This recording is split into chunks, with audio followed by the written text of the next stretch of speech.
નમસ્કાર મિત્રો, VN Gujarati YouTube channel તમારું સ્વાગત છે। મિત્રો, દેશ અને દુનિયાની તમામ તાજા ખબર સૌથી પહેલાં જાણવા માટે અત્યારે ચેનલ સબસ્ક્રાઇબ કરી દેજો।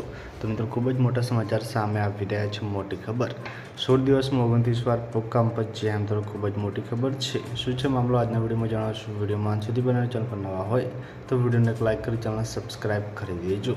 અહીંયા મિત્રો વાત કરવામાં આવે તો આ ઘટના મહારાષ્ટ્રમાંથી સામે આવી છે। જ્યાં મિત્રો એ મહારાષ્ટ્રના જે નાસિક અને પાલિયા ઘરમાં મિત્રો જે સતત ભૂકંપના આંચકા નોંધાયા હતા। ચિંતા વધી છે। 30 જુલાઈથી 14 ઓગસ્ટ વચ્ચે રાજ્યમાં 29 આંચકાઓ આવ્યા છે, જેમાં નાસિકમાં 24 અને પાલઘરમાં 4નો સમાવેશ થાય છે। આ આંચકાઓની તીવ્રતા 2 થી 4.3ની રહી હતી। નિષ્ણાતોને તેને ભૂકંપના જે સ્વામ ગણાવી છે। આઈઆઈટી બોમ્બેના મિત્રોને નિષ્ણાત મુજબ મિત્રોને ચોમાસાના મિત્રો ખડકોની તિરાડોમાંથી પાણી દબાણ વધવાથી મિત્રોને નાના આંચકાઓ આવી શકે છે।